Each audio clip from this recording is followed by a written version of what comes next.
Hi folks, today I'm going to be showing you how to solder a new Dean's plug onto a device. I got a new ESC today and unfortunately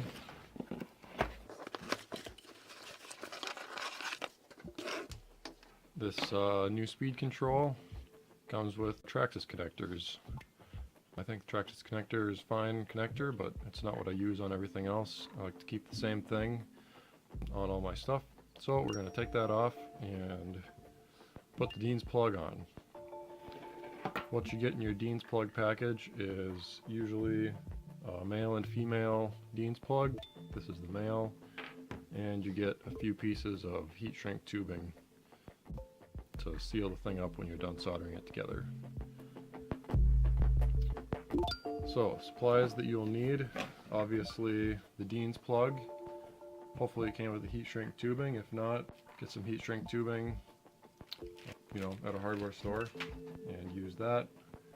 I like to use some soldering paste flux and just some regular, this is resin core solder, light duty. If you haven't soldered any connectors like this before, with Dean's plug on the battery, you want to put the female on the battery, because imagine if you put the male on the battery and your battery's floating around in the box or whatever, and you get any kind of wire crossing these, then you're going to have a short out. So it's a lot safer. Put your female on the battery and put your male on the device that's being powered or on your charger. So first things first is going to be off with the old connector. This speed control has absurdly long leads, so I'm just going to take some extra off because I don't need that.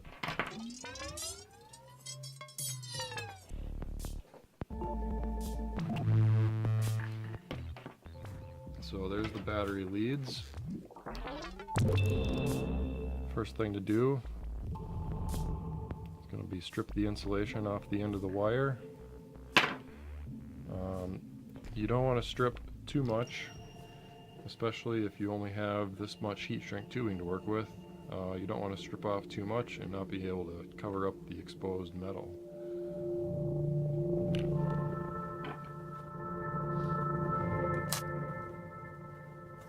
And there we go, we got the wires stripped.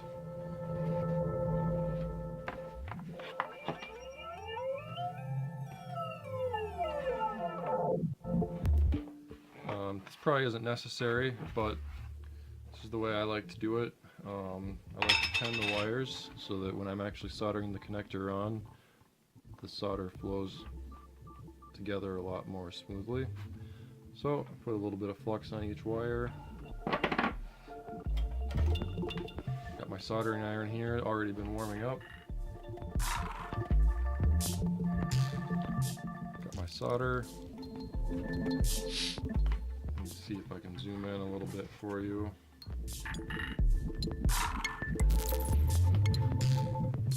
And I'm going to press the soldering iron right down on the wire over a piece of cardboard or a piece of wood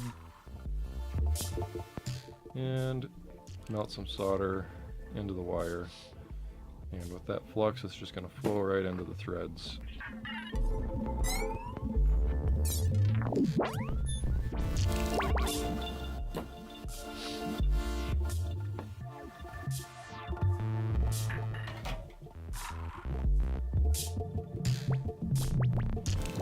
Okay, there's the negative.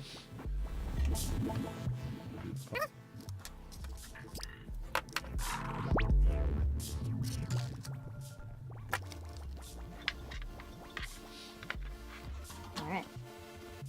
Looks pretty good. So the next thing I like to do is I like to get a little bead of solder on the soldering tabs on the connector, so that when I'm actually soldering the wire to the connector to the Dean's plug, I don't have to hold the wire in the Dean's plug and a piece of solder. I just have solder's already there, it's on the wire, on the tab, just got it heated up, flows together, and you're done. So put a little bit of flux on that also.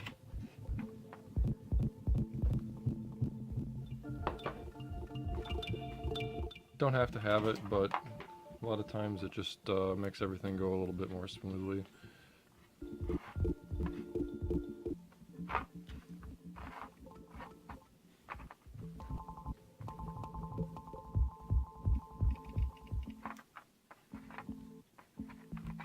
Actually, I want to solder the other side of this.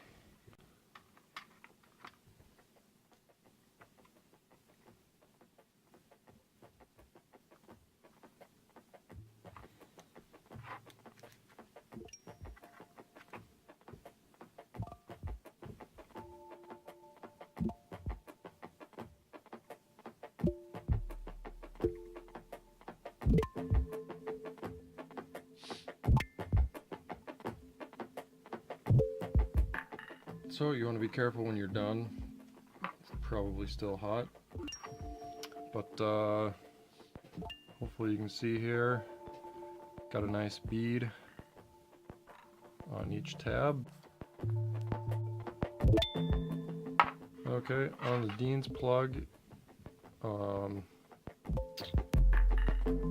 I call this the vertical tab and this the horizontal tab.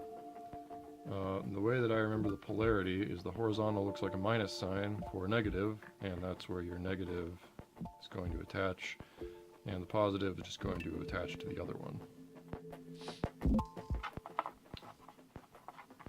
So I'll do the negative first. It's easy to forget at this point to make sure you put your heat shrink tubing on here, because after you solder it, it's pretty hard to put it on after the fact.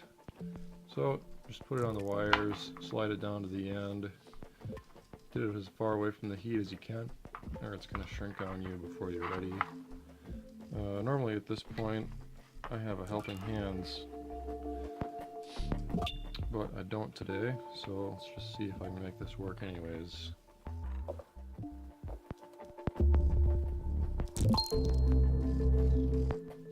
Okay, see the solder on the wire starting to melt.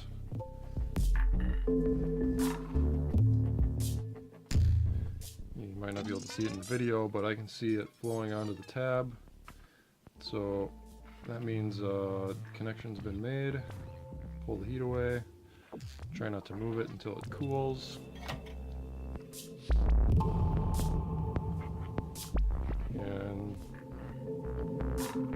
there you go. There's the solder joint. What you want to see here is this solder flowing. You know, it looks like it's flown over the wire in the tab. You don't want to see any hard edges in there, because that might mean you have a cold solder joint that's not going to hold. So yeah, it looks like it's flown over the surface there, so that's looks like a good joint. Let's do the positive.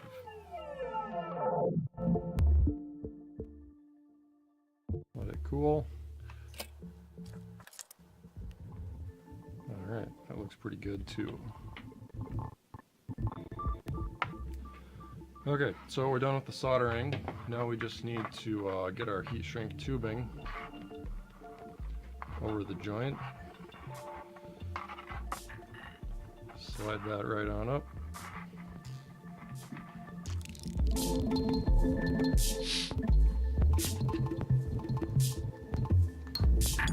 Push it over the joint.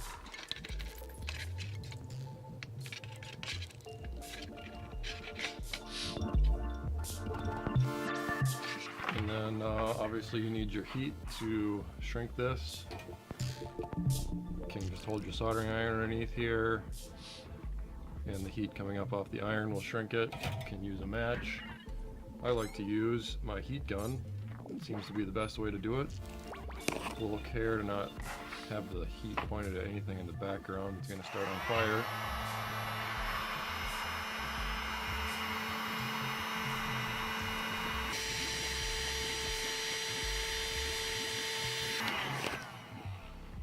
Shrinks it right up, and there you go.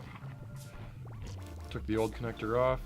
I'll probably keep that in my bin just in case I need it, but now I got the connector I want on here, and I'm ready to solder this to my motor, put it in the car, and drive away. Thanks for watching.